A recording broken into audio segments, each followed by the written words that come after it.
Il faut me le faire savoir. Bon, on va commencer, puis j'espère que s'il y a des retardataires, on pourra les connecter au fil des explications.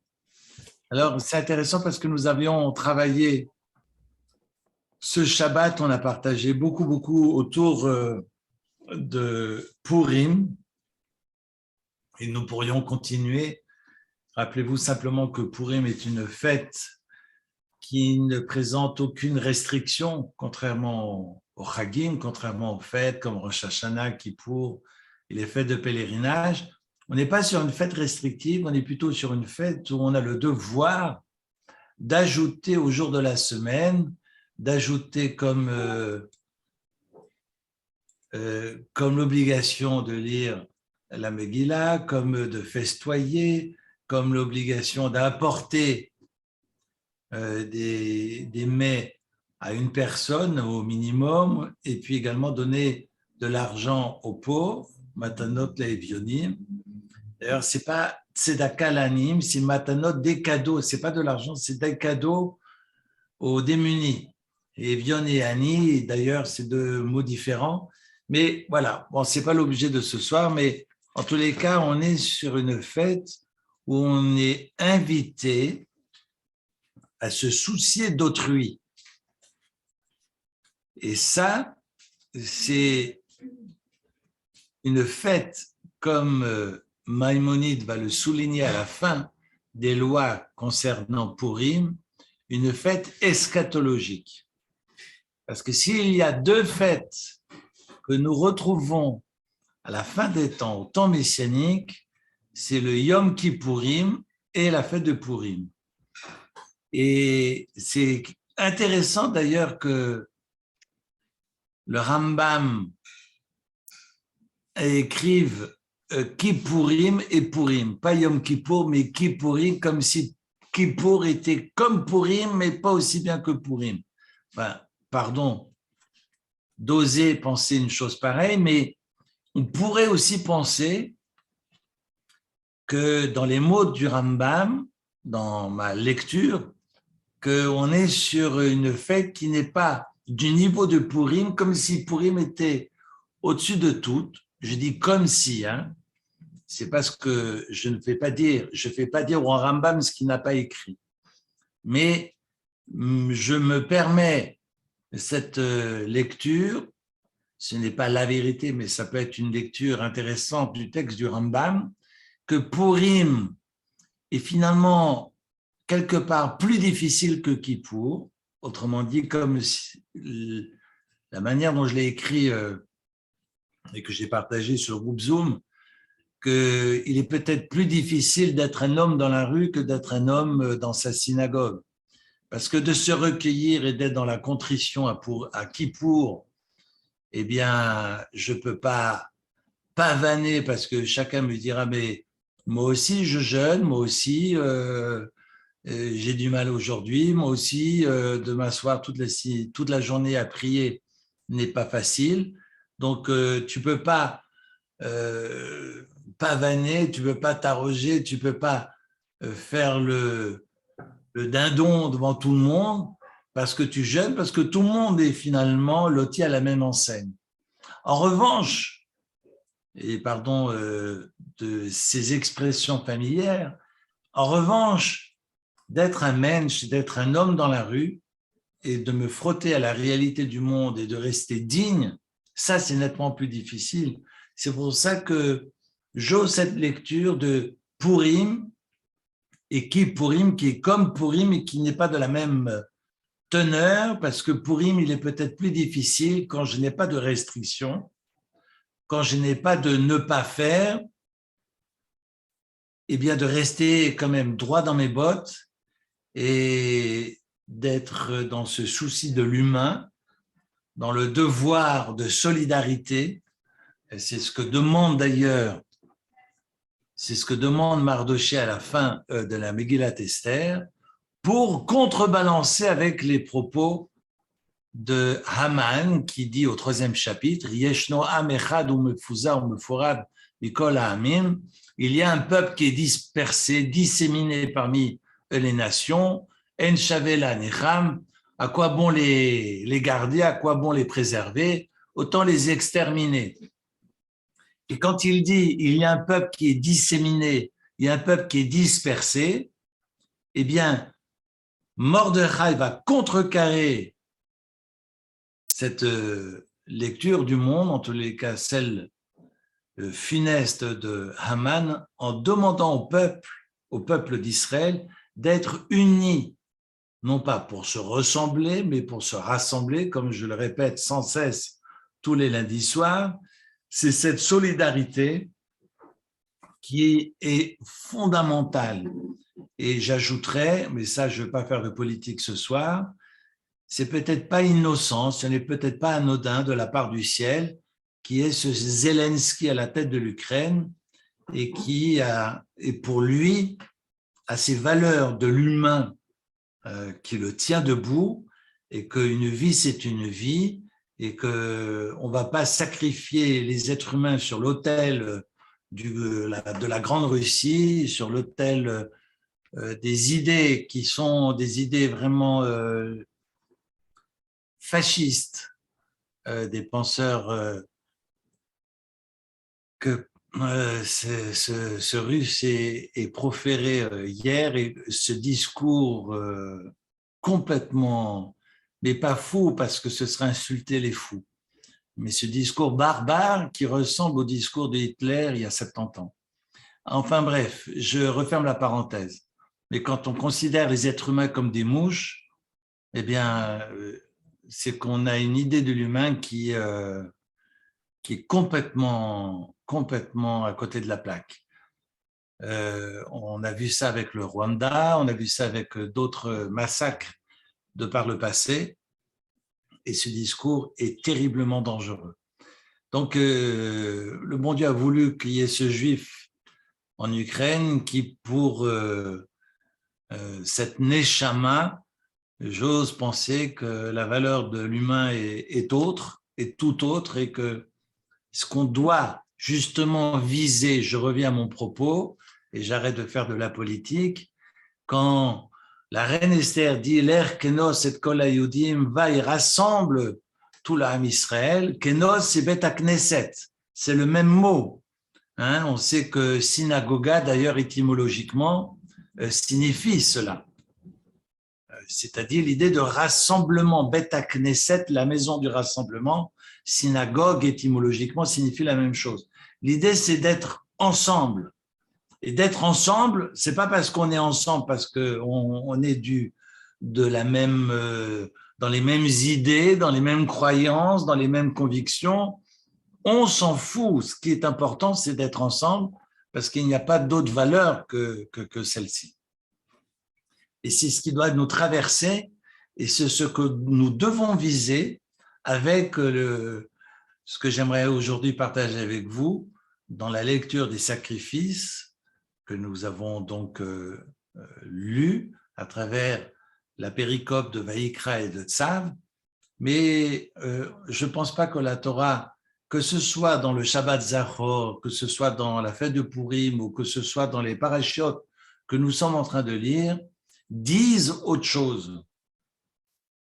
Ce que la Torah vise, c'est l'humilité et la solidarité. De toute façon, quand on est humble, on va forcément tendre la main vers l'autre.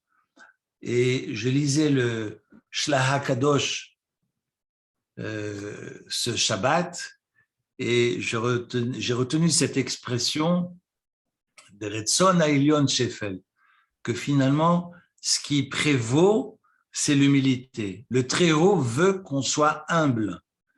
Et quand on est capable bien de recouvrir cette humilité, ça permet aux hommes et aux femmes, aux uns et aux autres, ça permet à l'humanité bien, de se serrer les coudes et de se donner la main. Quand je vois un pauvre par terre, si j'ai une idée autre que ce que je vois aujourd'hui à travers ces guerres, eh bien, je vais automatiquement tendre la main et donner une pièce ou donner à manger, et il n'y a que cela qui compte. La Torah ne dit pas autre chose. Donc, je vais partager avec vous, tant au niveau de la paracha de Vaïkra et que la paracha de Tzav, cette notion d'humilité ou cette dimension de l'humilité qui traverse nos parachiotes a commencé, et on reviendra sur ces Shabbatot spéciaux. On sait que la semaine prochaine, c'est Shabbat Para, et on sait que le Shabbat Para est justement là pour gratter, pour remettre la créature à sa place de créature et obliger à l'être humain à se remettre en question et ne pas se prendre pour la toute-puissance. Quand la créature se prend pour le créateur, c'est la fin du monde. Donc, c'est de retrouver ma place de créature en tant que créature, c'est ce que Dieu nous demande de faire. Je donnais un cours il y a pas plus d'une heure à 3 personnes où il y avait cette question du rapport à la toute-puissance. Et qu'on parlait d'idolâtrie, on essayait de définir l'idolâtrie. Et quand on est capable, justement, on le voit à travers cette quête de liberté des années 68, Dieu est mort, il faut relire Nietzsche, mais quand on veut absolument tuer Dieu avec un D majuscule, forcément on ouvre la boîte de Pandore et on s'invente des petits dieux parce qu'on a besoin justement de ces bouées, de ces repères pour pouvoir se frayer un chemin. Et le problème, c'est que quand on veut tuer, si j'ose dire, le Dieu avec un D majuscule, on ouvre la porte à tous des petits dieux et on tombe dans le culte de ces dieux en pensant qu'on est dans la liberté, alors qu'en fait, on est ligoté inconsciemment à des dieux qui ne sont plus, qui ne relèvent plus finalement de la Torah. C'est le culte de l'argent, c'est le culte du pouvoir, c'est le culte de la possession, c'est le culte de la beauté, c'est le culte du jeunisme, c'est le culte de tous les ismes et toutes les idéologies que nous connaissons, c'est le culte du communisme, en parlant de l'individu que j'évoquais, et de ces ismes qui sont finalement la définition même de l'idolâtrie, comme le souligne Maïmonide, quand on prend une vérité. Et non pas que, par exemple, si je investis toute mon énergie, mon argent, ma vie dans l'art, évidemment, participe au bien-être de la personne. Il n'y a rien de mal à aimer les beaux tableaux. D'ailleurs, j'ai ma femme qui peint. Mais c'est important de comprendre la différence de ce jusqu'au boutisme. Et comme dit Rambam, de prendre une vérité, d'en faire la vérité, vérité absolue, et de tout investir dans cette vérité. Là, on est dans la définition de l'idolâtrie. Et c'est pas moi, c'est le Rambam, Maïmonide, né à Cordoba et enterré à Tibériade, 12e siècle, qui l'écrira en gros et en gras que quand on est dans cette dans cette exacerbation de quelque vérité qu'il s'agisse et d'en faire la vérité, on est vraiment dans la définition de l'idolâtrie. Il y a une place pour le jeunisme, il y a une place pour la beauté, il y a une place pour tout, mais mon rapport à ces dimensions est peut-être là où le bas blesse. Et il faut remettre en question, il faut s'interroger de ce rapport-là qui participe de ma constitution. Alors, Shabbat Para, c'est le rapport à l'ego. Autant dans le Shabbat Shkalim, il y a 3 semaines, on était dans le rapport à l'autre. Dans le Shabbat Zachor, qui était la semaine dernière, c'est le Shabbat qui nous rappelle notre rapport à la filiation, le rapport à nos avatars, le rapport à nos parents, le rapport à l'histoire, avec un H majuscule. Le Shabbat qui arrive, c'est le rapport à soi. C'est comment je me regarde dans la glace. Alors, je schématise.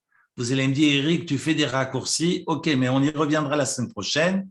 Finalement, comment je me regarde dans la glace, comment je suis capable de rester droit dans mes bottes sans avoir les chevilles qui gonflent et à me prendre pour, comme la grenouille, à me prendre pour ce que je ne suis pas. Donc, c'est fondamental et c'est ce qui va nous permettre, au fil des Shabbats que nous allons vivre, de nous préparer à la sortie d'Égypte. Le Shabbat que nous avons donc, le Shabbat que nous avons vécu et le texte que nous avons lu avant-hier, et ce texte de Tzav. Regardez le texte, comment il démarre. Tzav et Aaron et Banav les morts ordonne à Aaron et à ses fils, c'est le bon Dieu qui parle à Moshe Rabbeinu, à Moïse, et c'est intéressant qu'il y ait ce tzav qui est impératif, parce qu'on sait que quand on va parler de l'Holocauste, c'est le texte qui va suivre dans le verset, c'est la loi de l'Holocauste, le Hola. Quand on dit Holocauste, très souvent, on pense, parce que c'est la traduction, je fais une parenthèse, on pense tout de suite au film de la Shoah qui était passé sur nos écrans il y a 30 ans de cela.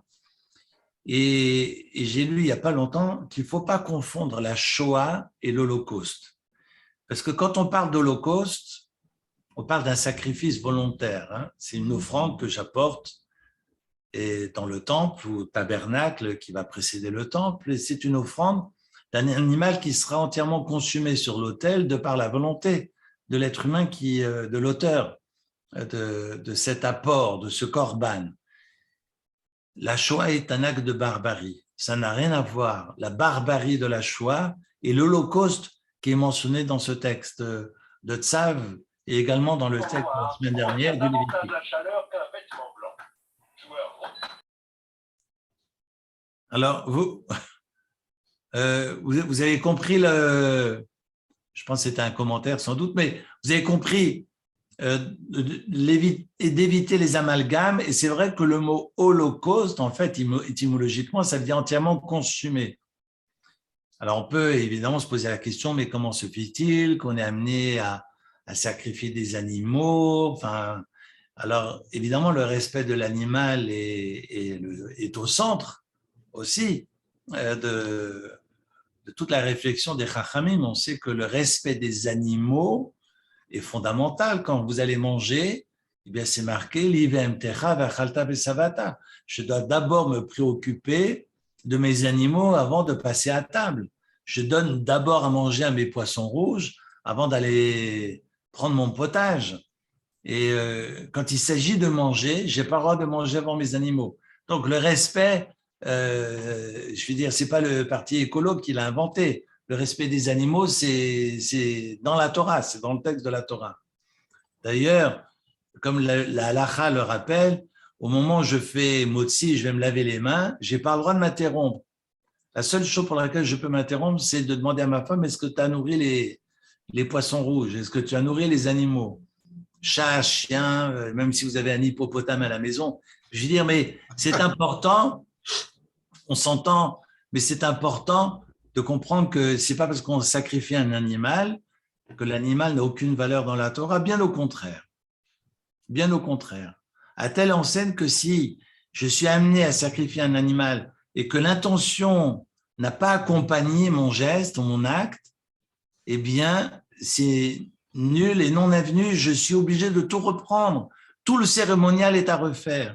C'est dire combien je ne peux pas ôter la vie à un animal comme ça impunément. Je dois faire très attention de la manière dont j'apporte l'animal, dont je fais la shrita, et tout le processus, toute la cérémonie, depuis le vidouille, c'est-à-dire la confession, jusqu'au moment où on fait l'aspersion, et puis le cas échéant où l'on mange de l'animal.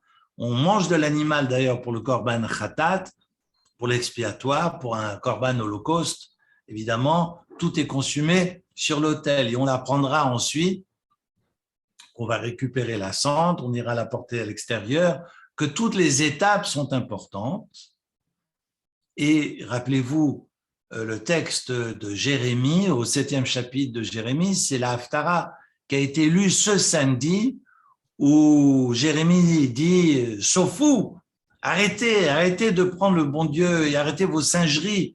Si vous voulez manger de la chair, si vous voulez consommer de la viande, consommez-la, mais arrêtez d'apporter des sacrifices pour faire croire que vous êtes dans le culte et dans le service divin, alors que vous n'avez qu'une seule envie, c'est de vous empiffrer. » C'est pas moi qui le dis, c'est Jérémie qui est en colère, et dans ses exhortations, il dit juste aux Juifs de l'époque, ne prenez pas le bon Dieu, arrêtez vos singeries, vos simagrées, que finalement, si réellement vous avez faim, n'utilisez pas la synagogue pour cela. Et non pas que Jérémie est contre les sacrifices, mais relisez le chapitre 7 de Jérémie, il fait froid dans le dos, et c'est la Haftara qui a été lue ce Shabbat, après la lecture de la Torah. Bref, je referme la parenthèse. Donc l'intention est fondamentale. Tous ces sacrifices d'ailleurs disparaîtront au temps messianique, sauf le Korban Toda et le Shlamim, qui sont ces sacrifices de reconnaissance. Sous quelle forme? Est-ce qu'on abattra un animal ou pas? Je ne veux pas rentrer maintenant dans le débat, mais c'est intéressant, c'est la paracha de cette semaine, que pour le Korban Toda, pour le sacrifice, l'offrande de reconnaissance, eh bien, il a lieu peut-être de rendre cet acte pérenne, alors que tous les autres sacrifices disparaîtraient à la fin des temps. Le début de la paracha nous dira « Sav et Aaron et Banav les morts » ordonne, et on pense aussi au Tetzavé qui a été lu au milieu de l'Exode, qui était aussi soit gentil de bien vouloir donner l'ordre d'eux, alors qu'ici c'est marqué Tzav, ordonne. Et les commentateurs diront, parce qu'ici on est dans l'Holocauste. Et on sait bien que quand on donne tout à la communauté, c'est plus difficile. Parce que quand je suis dans un sacrifice expiatoire, eh bien dans le khatat, je récupère une partie que je vais manger. C'est pour ça que je me suis énervé avec les propos du prophète Jérémie. Si vous avez vraiment faim, ne profitez pas de la synagogue ou du sacrifice pour vous empiffrer. Je reviens au texte. Quand il s'agit de donner totalement l'animal, alors le geste est quand même plus difficile, l'élan est plus difficile, et le bon Dieu dit « Tzav ». Il faut que ce soit dans l'obéissance, et comme ça on est sûr qu'on ira jusqu'au bout de l'action.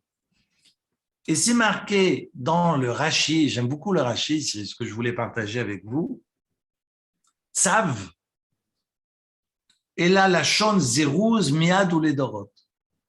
Tzav, ça veut dire dans l'empressement, à faire immédiatement et pour toujours, ou les dorot. Et le commentaire de mon oncle, de Rav Gershon Cohen, dans son texte d'Imre Cohen, va dire c'est vrai qu'une mitzvah, eh bien, quand on commence à la faire dans sa vie, on est dans l'empressement. Zérouz, les arrêts, ça veut dire de s'empresser, d'être zélé. Miad, de la faire immédiatement. Et c'est vrai que quand par exemple, quand je commence à mettre mes tefilines, je suis dans cet empressement. Avec les années, eh bien, on a tendance à lever un peu le pied de l'accélérateur et on se dit, bon, allez, là, j'ai pas le temps, on m'attend, j'ai un café à prendre, je le ferai à midi. Et Enson, et puis finalement, on n'est plus dans le zérouz ou miyad.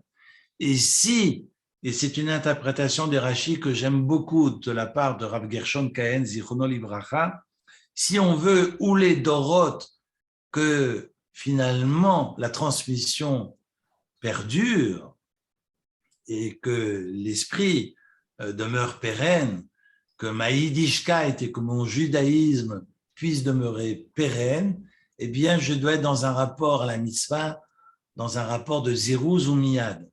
Parce que si je ne suis pas dans l'empressement, eh bien, j'aurais tendance à lever le pied et mes mitzvot, d'ici 10 ans, d'ici 20 ans, d'ici 30 ans, elles ne seront plus dans le zèle est dans le zirouz ou le miyad, et je risque évidemment de délier, de laisser les choses livrées à elles-mêmes et au final de disparaître. Je trouve l'enseignement du Imre Cohen sur ce Rashi particulièrement intéressant. Rappelez-vous, quand on a évoqué, et je parlais du sacrifice, quand on a évoqué l'Holocauste et on a vu la différence entre le chapitre 1 du Lévitique et le chapitre 4, sauf erreur. Dans le chapitre 1, on a vu au début qu'on récupérait le sang de l'Holocauste. C'est le détail qu'on avait relevé la semaine dernière et je vais le reprendre avec vous.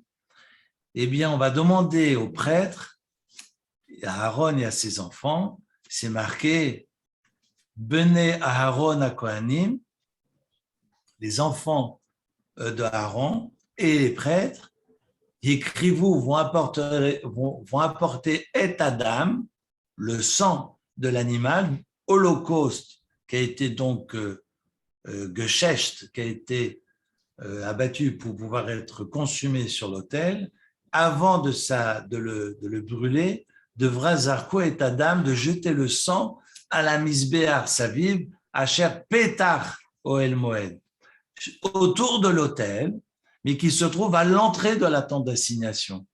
Non pas dans la tente d'assignation, mais à l'extérieur. Et imaginez quelqu'un qui a fait tous les efforts du monde pour apporter un quadrupède qui se respecte. Dans le Mishkan, au vu et au su de tous, regardez ce que j'ai apporté au temple, regardez mon offrande. Vous voulez en manger un morceau? Non, non, je donne tout à Dieu. Tout est pour Dieu. Vous vous rendez compte?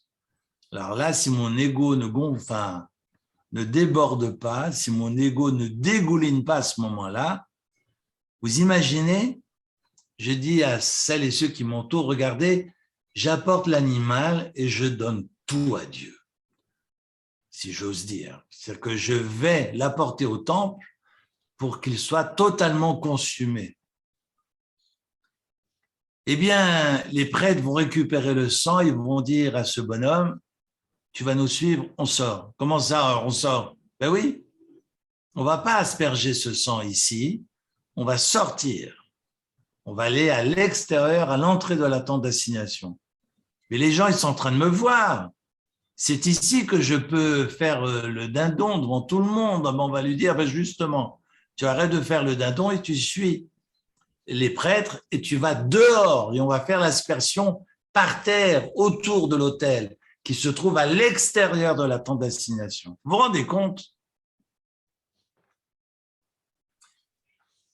Quand on a cet homme au chapitre 4, et je vous donne le verset, qui vient pour les mêmes raisons apporter un khatat, apporter un sacrifice expiatoire, au début du chapitre 4, c'est marqué Nefesh ki techeta bishgaga. Ce n'est plus cet homme avec sa carapace, ses médailles et ses galons, mais c'est un homme, c'est marqué Nefesh. Il s'est déjà, j'allais dire, dévêtu de tous ces signes ostentatoires. Il est nu comme un verre devant tout le monde. Il a fauté par inadvertance. Et alors, ce n'est pas ce passage, j'aimerais juste vous inviter, parce que là, il s'agit du Mashiach, du Kohen HaMashiach, c'est celui qui est donc le prêtre qui a été oint et qui emmène toute sa communauté dans l'erreur, mais plutôt vous inviter à ouvrir le verset, le même chapitre 4, mais à partir du verset 27. Et donc, après son vidouille, parce que là, on est face au nefesh, donc on est face à un homme qui est totalement, je disais entre guillemets, nu, va appuyer de sa main et tiado, c'est au singulier, al rosh hachatat, et fera donc cette confession. Il ne va pas l'ébruiter et susurrer ses erreurs dans l'oreille du prêtre, il va le clamer. Il va dire à haute et intelligible voix les erreurs commises. Et vous savez que dans le vidouille, pour se confesser, il faut 1, reconnaître, 2, regretter et 3, ne plus recommencer. Parce que vous avez beaucoup de gens qui vous disent « Ah oui, j'ai fait une connerie. » Ouais, mais alors excuse-toi. Parce qu'entre reconnaître et regretter, il y a un monde. Je peux reconnaître mes erreurs, et tu demandes le pardon. Et les textes diront que pour que le vidouille soit accepté, il faut 1, reconnaître, 2, regretter et ensuite ne plus recommencer. Ce sont les différentes phases de la Teshuvah, dans les Chot Teshuvah du Ramban. Et le vidouille, quand je fais ce vidouille et que j'appose mes mains sur l'animal, eh bien, je suis en train de clamer à haute et intelligible voix. Je ne suis pas juste en train de le susurrer dans les oreilles du prêtre, qui, ma foi, était, je pense, le psychologue de l'époque. Je suis de manière cathartique, je suis obligé, et là je vois Léa qui a fait du théâtre, alors elle peut comprendre ce que c'est de théâtraliser, en tous les cas. Quand je parle de la catharsis, sincèrement, je pense non pas au théâtre grec, mais presque, c'est-à-dire que je vais dire à haute voix ce que j'ai fait. Et là, tout le monde entend. Vous vous rendez compte la force qu'il faut avoir pour reconnaître ses fautes et les regretter à haute voix, à haute intelligible voix, et que tout le monde entende? Je me suis tellement rabaissé et mon ego en a pris évidemment un coup. Je me suis tellement incliné devant tout le monde que regardez ce que va demander le prêtre. Là, je suis au verset 27, 28 et 29. Il va poser donc ses mains sur la tête du sacrifice et ensuite on va procéder à l'égorgement de l'animal, et le sacrifice se fera bimkom haola, là où on a fait le sacrifice de l'Holocauste. Parce que celui qui a apporté son holocauste viendra dire « Oh, attendez, oh, j'ai amené mon animal, moi qui ai tout donné à la synagogue, qu'est-ce que cet homme qui a fait des conneries apporte son animal au même endroit où j'ai apporté mon holocauste? Mais on ne va pas combattre dans le même ring, là, c'est de quoi on parle? Pourquoi on fait ça, un tel mélange, un tel amalgame? Vous vous rendez compte ce que ça veut dire? Bimkom haola, là où on a porté le hola. Et le verset 30, regardez, du chapitre 4, verset 30, Lamed, la kacha kohen midama betzbao, il prend le sang de son doigt, benatan al karnot amizbeach, al karnot mizbach haola. Donc, il va déposer ce sang, non pas en bas, par terre, autour de l'autel, à UTEL, mais sur les cornes. Vous savez ce que c'est les cornes? Les cornes, ce sont comme des dômes. C'est-à-dire que l'autel était cubique et aux 4 coins de l'autel du Misbéach, il y avait, non pas des cornes, mais il y avait la pierre si j'avais un dessin, en tous les cas, vous pourriez regarder vos livres, je vous montrerai ça à l'occasion, quoique j'ai un dessin que je peux vous montrer ici. Mais le temps d'aller chercher mon livre, ça va prendre du temps, mais c'est-à-dire que vous avez les coins qui remontent un tout petit peu. C'est ce qu'on appelle les carnotes du Misbéach. Et c'est là-dessus, donc en hauteur, au-dessus du Misbéach, de l'autel, que l'on asperge le sang. Pour dire qu'on ne va pas, non seulement nous ne sortons pas avec lui, et puis on n'ira pas mettre ce sang en bas par terre, à même le sol, mais ce sang ira al karnot misbéach, au-dessus de l'autel. On dira à celui qui a fait ce vidouille, justement, qui a fait cette confession, Maintenant que tu as été capable, j'allais dire, de te dénuder, entre guillemets, et de reconnaître le chemin traversé, eh bien, on n'a plus besoin de ressortir. On va continuer le processus et ce sang sera déposé au-dessus. Et le comparatif avec celui qui a apporté l'offrande est immense. Le verset termine Ve'et kol dama ishpoch el yusod hamizbeach. Il s'agit évidemment du misbeach où on a apporté la hola et non pas le misbeach et non pas l'autel, la UTEL qui se trouve à l'entrée de la tente d'assignation. Extraordinaire, extraordinaire. Le rapport à l'ego. Finalement, quand on lit le texte, on ne se rend pas compte de la différence.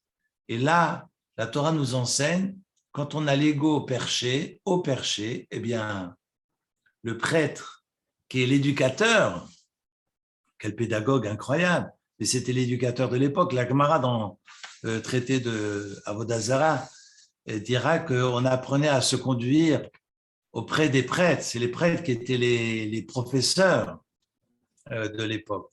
Et nous montrer quel était le derech eretz. On apprenait la manière de se conduire des prêtres. Eh bien, les prêtres nous disent, tu nous suis, on sort là. Oui, mais attendez, moi j'ai apporté un animal, j'ai tout donné à la communauté. Ok, très bien. Maintenant, tu nous suis. Et celui qui a fait ce boulot déjà de se revisiter et finalement de mettre son ego dans la poche, on lui dira, tu n'as plus besoin de sortir. Le travail est fait. Maintenant, tu conduis, tu accompagnes les prêtres et on apportera le sang au haut de l'autel et on va verser ce sang, on va l'asperger sur les cornes de l'autel. Vous voyez la différence?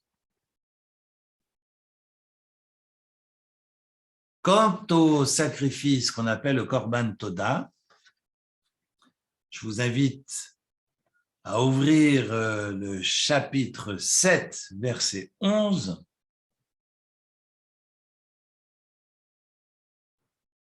Et l'enseignement est ici très intéressant.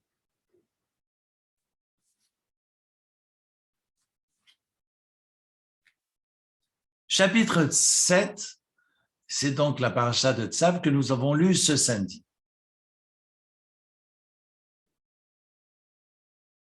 Et le texte de la Torah nous enseigne, donc au verset 11, Zot Torah Zevach Hashlamim, ça c'est la Torah, c'est-à-dire la loi du sacrifice Shlamim. Shlamim, c'est une offrande où l'on partageait et l'auteur de cette offrande mangeait en partie du sacrifice. Alors, très souvent, c'est marqué sacrifice de paix, parce qu'il y a le mot shalom, soit, mais c'est pas aussi clair. Asher yakriv l'Hashem, qu'il offrira à Dieu.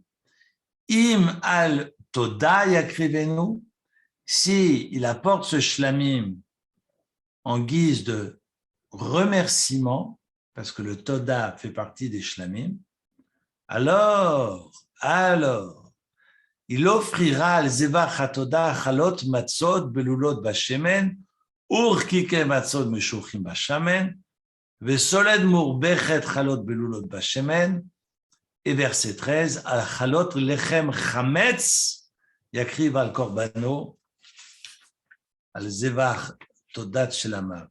Je traduis. Il offrira ce sacrifice de remerciement accompagné de miches de matzot, donc en fait ce sont des pains azim, des galettes azim, le tout évidemment enduit d'huile, comme pour le reste, des pains de fleurs de farine ébouillantées mélangées à de l'huile, et là on n'est que sur que sur des éléments qui sont kasher le Pessah. Parce que tous vos sacrifices, dans le temple de Jérusalem et puis dans le Mishkan qui a précédé, tous les sacrifices étaient kasher le Pessah. Le Chametz était interdit dans le temple. Alors vous allez me dire, mais alors c'était Pessah toute l'année? Oui, c'était Pessah toute l'année, excepté ce sacrifice. Et regardez le verset 13. Eh bien, avec les matzot qui vont accompagner cette offrande, je dois rajouter des chalotes de pain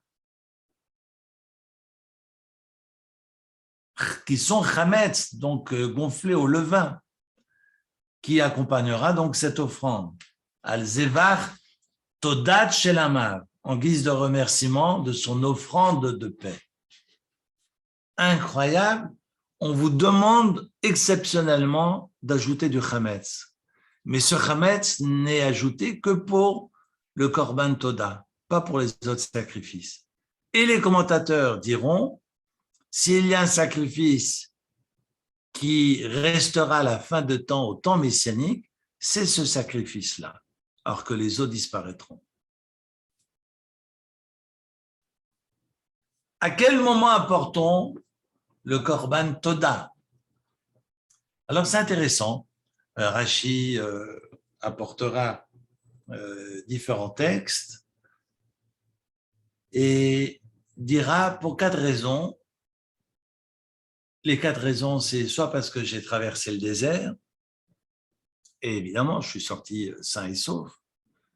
Le désert, si vous n'avez pas un chameau, vous ne en sortez pas. Il faut le savoir. Soit parce que j'ai traversé les mers, on pourrait dire que Rachid ne connaissait pas l'avion, parce qu'il aurait rajouté peut-être traverser les airs. Enfin, j'ai vu un Boeing, Dieu préserve, pas tous les avions arrivant à destination. Enfin, bon, je ne vais pas maintenant parler de mes phobies, mais vous avez la traversée du désert, la traversée des mers, et puis la traversée d'une maladie. Je suis guéri, et donc j'apporte un sacrifice toda, et puis je suis sorti de prison. D'ailleurs, de guérir et sortir de prison, ça va toujours ensemble. Parce que vous remarquerez que quand on fait la Hamida, on dit au début de la Hamida, de la Shmoneh Esrei, Rofeh Cholim ou Matir Asurim. Pourquoi? Parce que c'est une libération de guérir. C'est comme si je sortais de prison. C'est beau, hein? Enfin bref, c'est Rashi là qui nous l'enseigne. D'ailleurs, on le dit, on le récite dans la Hamida tous les jours, matin, midi et soir. Donc, je suis guéri et je suis sorti de prison. Je vais apporter un sacrifice en guise de remerciement. Le korban toda. Toda veut dire merci. Pourquoi j'apporte de la matzah? Pourquoi j'ajoute à la matzah du chametz? Question intéressante. J'en profite pour voir.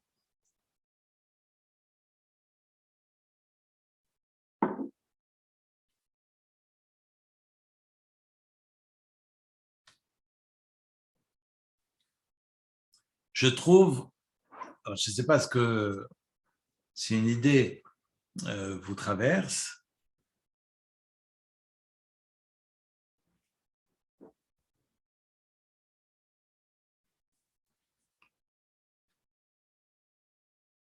Chalot lechem chametz, différentes explications. Alors, je vois une réponse.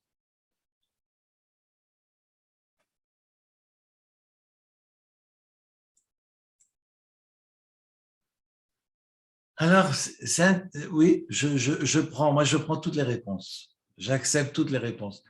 J'étais en train, parce que j'aurais des réponses via l'outil. J'aime beaucoup Zoom parce qu'on peut répondre aussi par écrit sans parler. Alors, c'est vrai que le Sfat Emet dira que si je suis dans la reconnaissance, je suis obligé de regarder d'où je viens. Et le Chametz, c'est cela. Quand je dois dire merci, je ne peux pas reconnaître finalement le Très-Haut qui m'a sauvé la vie. Et en prendre conscience, finalement, c'est de regarder en arrière et de regarder d'où je viens.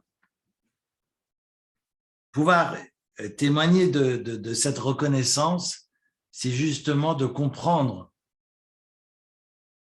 quelles sont les épreuves desquelles j'ai été délivré. Et ça, c'est ce qui symbolise le Hametz. Le Hametz, c'est le passé. C'est intéressant que je ne peux pas manger de Hametz à Pessah parce que justement, je dois faire fi de ce passé, je dois m'extraire, je dois m'extirper de cette histoire pour aller de l'avant et pour être dans cette libération. Eh bien, quand on comprend ce passage-là, ça donne à penser autour du Hametz de Pessah. Parce que le Hametz, c'est justement les épreuves. Alors, je dois faire fi de tout cela parce que je suis dans une fête à Pessah. Mais si le Hametz, ce sont ces épreuves que je traverse, eh bien, je ne peux pas comprendre ce que je vis, autrement dit, je ne peux pas reconnaître le bon Dieu si je n'ai pas conscience de ce que j'ai traversé. Et ça, le Korban Toda m'oblige à apporter du Hametz pour comprendre l'histoire vécue et pouvoir ensuite la transcender et la dépasser.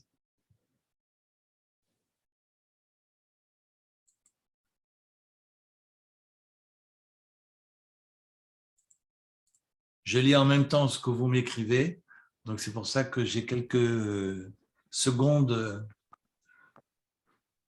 Vaïdom Aaron, c'est ce que nous allons d'ailleurs lire ce Shabbat, le silence de Aaron.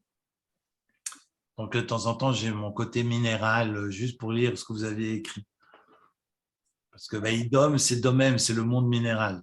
C'est ça le silence. Le monde du silence, c'est le monde minéral. Donc j'ai parfois des temps de, j'allais dire, minéraux qui relèvent du monde minéral juste pour lire ce que vous avez écrit. Voilà, c'est ça, toute la grandeur de ce sacrifice que j'avais envie de partager avec vous. Et le Korban Toda me permet justement cette projection.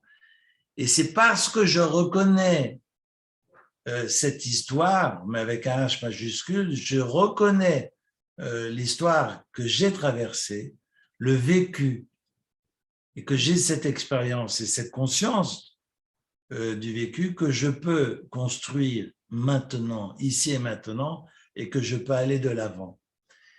Raison pour laquelle, si un sacrifice qui demeure pérenne et qu'on va retrouver au temps messianique, c'est ce korban-là du Korban Toda. J'aimerais peut-être recouper ce commentaire du Sfat Emet avec le Rashi, le début de la paracha de Tzav, qui nous dit, eh bien, Tzav est un ordre, c'est un impératif, parce que ce qui est important, c'est que les choses se fassent avec zèle, avec empressement, et se fassent maintenant, ou les Doroth, et pour toutes les générations futures.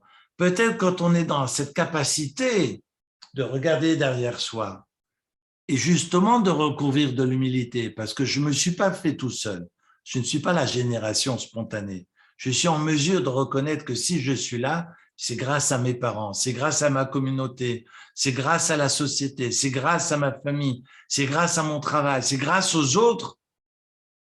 Alors ça me permet de recouvrir peut-être un peu plus de modestie et de garder finalement mon bâton, de rester sur les rails et de pouvoir continuer mon chemin. Ce Korban Toda m'invite à ce regard, d'abord dans le rétroviseur, pouvoir ensuite me conduire droit devant. Eh bien, je pense au Korban Toda, je pense à ma fête de Pourim, je pense aussi à cette Levaya du Gadol Hador, à cet enterrement du plus grand de l'histoire d'Israël, qui a été enterré hier. Vous vous rendez compte qu'il suffit d'étudier toute sa vie pour être accompagné de 700 000 personnes. Près d'1 million de personnes ont accompagné Rav Kanievski. Rav Kanievski, il y a personne plus haut que Rav Kanievski à l'heure actuelle. Hein. Il y a beaucoup de rabbanim extraordinaires, mais Rav Kanievski, c'était un monument que le peuple juif a perdu et qui a été enterré hier. Vous vous rendez compte que tous les trains étaient bloqués, tous les bus étaient bloqués, toutes les artères. J'ai un ami qui est rentré d'Israël hier et qui m'a dit « Je suis parti plus tôt parce que j'avais peur d'être bloqué sur l'autoroute pour rejoindre l'aéroport. » Et en fait, il n'y avait personne sur l'autoroute. Il a pu, ce qu'il pensait faire en 2 heures de temps, il l'a fait en 20 minutes, une demi-heure. Parce qu'en fait, tout le monde était mobilisé pour accompagner Rav Kanievski à sa dernière demeure. C'est dire que quand on voit, quand on enterre un premier ministre ou un président, bon, enfin, il faut appeler de tondu et puis la fanfare officielle, mais quand on est capable d'être dans cette humilité, si vous voyez des visages de Rav Kanievski, je trouve ça incroyable. Jamais de colère, toujours dans l'humilité, toujours dans la modestie, toujours dans le conseil, toujours dans cette empathie et un puits de science extraordinaire. Eh bien, je veux dire, ça force le respect. Et quand on force le respect, eh ben, on se retrouve à un enterrement avec plus de 700 000 personnes. 700 000 personnes. Je ne sais pas si vous réalisez, on voit ces mers de personnes, il n'y a pas un seul incident qui vont accompagner le Rav Kanievski à sa dernière demeure. Pour moi, c'est important de le mentionner ce soir, parce qu'on a enterré un grand de notre génération, qu'on appelle un Gadol Hador, et je pense que cette période où l'on parle d'humilité, on parle de filiation, mais c'est surtout cette humilité et de solidarité à travers la fête de Purim, eh bien, ça remet les valeurs finalement au centre de nos préoccupations. Et je suis sûr que Zelensky est habité par ces valeurs-là, contrairement au dangereux bonhomme qu'il y a en face, et que par nos prières, il vaincra et que ces valeurs d'humanité qui nous animent et qui nous rassemblent eh ben, finiront par triompher. Voilà pour les idées que j'avais envie de partager ce soir avec vous. Merci Eric. Toda Rabba. J'ai écrit une petite question. Est-ce qu'il y a des écrits en français de Kanievski? J'ai commencé à chercher un peu. Oui, tu as raison, tu as raison. Il y a des commentateurs qui vont apporter des choses au nom de Rav Kanievski. Il a très peu écrit, mais il a beaucoup enseigné. Donc, si je trouve, tu peux regarder sur Torah Box essentiellement, mais il y a beaucoup de sites qui vont le présenter. Mais vous tapez juste Rav Kanievski sur Google et vous voyez un homme qui n'est pas comme un tribun perché sur une estrade à hurler devant les foules, mais qui est juste assis devant un livre. Et quand vous regardez sur Google, vous n'avez pas d'autre image que cela. Un homme assis en train d'étudier. Je vous enverrai une photo de Rav Kanievski après mon intervention pour vous montrer, pour vous illustrer finalement la grandeur de l'homme qu'il était. Merci en tous les cas de votre amitié, de votre fidélité.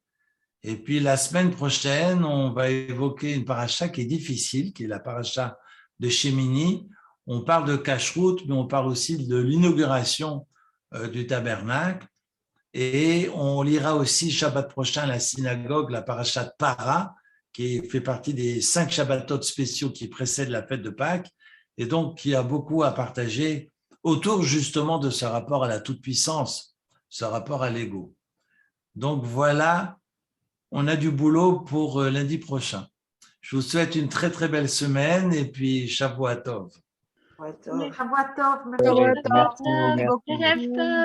Shavua Tov. Au revoir tout le monde.